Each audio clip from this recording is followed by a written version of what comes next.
Vegetables আর chicken দিয়ে বানিয়েছিলাম cheese chicken বল। শুধু চিকেন নয়, এর মধ্যে কিন্তু অনেক ধরনের সবজিও আমি অ্যাড করেছি। সেজন্য খেতে এটি কিন্তু অদ্ভুত সুন্দর হয়েছিল। বানানোটা খুবই সহজ, খুব বেশি উপকরণও লাগে না, কিন্তু খেতে বড় ভালো লাগে। শুধু চিকেন দিয়েও এটা বানানো যায়, কিন্তু আমি কিছু মনের মতো সবজিও অ্যাড করেছিলাম। তো চলো দেখে নেওয়া যাক আমি এটা কিভাবে বানিয়েছি। প্রথমেই গাজরগুলোকে কেটে নিয়েছি এবং এটা ডুমো ডুমো করে কেটে নেব, কেননা এটা আমি একটু ঝিরিঝিরি করে পেস্ট করব না, একটু দানা দানা করে কিন্তু এটা ডাস্ট করে নিতে হবে। আদা, রসুন, পেঁয়াজ, লঙ্কা সব কিছুই তেমনভাবেই কেটে নিয়েছি। এরপর এর মধ্যে সবগুলোই আমি অ্যাড করব, করে এটার একটা ডাস্ট বানিয়ে নেব।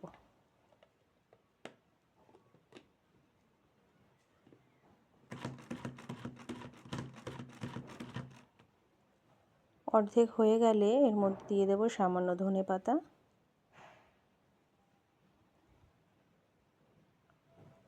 এরপর এটাকে কিন্তু একদম পুরো মিহি করে ডাস্ট করে নেব। রেডি হয়ে গেছে। এরপর এর মধ্যে আমি কিছু জিনিস অ্যাড করিনি, কেননা এটা লাস্টে একসাথে মিক্সড করব। নিয়েছি চিকেন,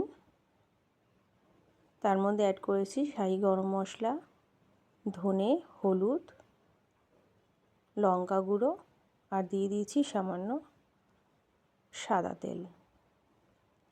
চিকেনটা খুব ভালোভাবে পেস্ট হয়ে গেছে। এর মধ্যে সামান্য নুন অ্যাড করব, দেব সামান্য সয়া সস, আর যে সবজি আর পেঁয়াজ, আদা, লঙ্কার যে গুঁড়োটা বানিয়েছিলাম সেটাও কিন্তু অ্যাড করে দেব। এর জন্য কিন্তু এই চিজ চিকেন বলটা খেতে বেশি ভালো লাগবে। এরপর নিয়ে নিয়েছি কর্নফ্লাওয়ার আর একটা ডিম। সামান্য নুন দিয়ে এটা কিন্তু খুব ভালো মতো মাখিয়ে রাখতে হবে। লাগবে চিজ, একদম ছোট ছোট পিস করে চিজগুলোকে কেটে নিয়েছি।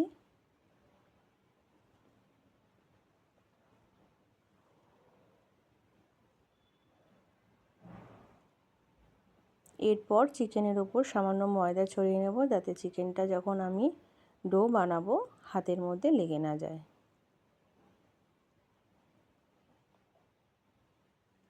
এরপর চিকেনের ডো বানিয়ে তার মধ্যে ছোট ছোট চিজগুলো আমি পুট করব। আমি একটা করে পুট করেছি, চাইলে কিন্তু দুটো করেও পুট করা যেতে পারে।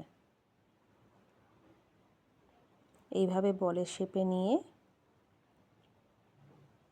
ব্রেড ক্রাম্বসের মধ্যে একবার কোটিং করে আবার এটাকে ডিম আর কর্নফ্লাওয়ারের মধ্যে ডিপ করে লাস্টে আবারও এটাকে ব্রেড ক্রাম্বসের মধ্যে লাস্টে কোটিং করে নিতে হবে। বলটা বানানোর পর ডিমের গোলার মধ্যে যদি এটা অনেকক্ষণ ভিজিয়ে রাখা যায়, তাহলে কিন্তু এটা খেতে বেশি স্বাদ হয়। বলগুলো সব রেডি হয়ে গেছে চিকেনের। এরপর তেলের মধ্যে ডিপ ফ্রাই করলেই কিন্তু চিজ চিকেন বল একদম রেডি হয়ে যাবে। এটা ফ্রিজের মধ্যেও কিন্তু এভাবে স্টোর করে রেখে দেওয়া যেতে পারে, ইচ্ছে মতো বের করে ফ্রাই করে খাওয়া যেতে পারে। মোটামুটি 4-5 দিন কিন্তু স্টোর করে রাখাই যেতে পারে।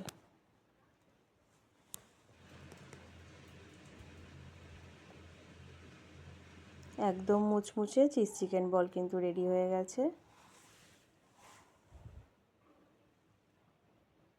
ভীষণ খাস্তা হয়েছিল। আপনারাও একবার এই প্রসেসে চিজ চিকেন বল বানিয়ে দেখুন, অসম্ভব সুন্দর লাগবে খেতে।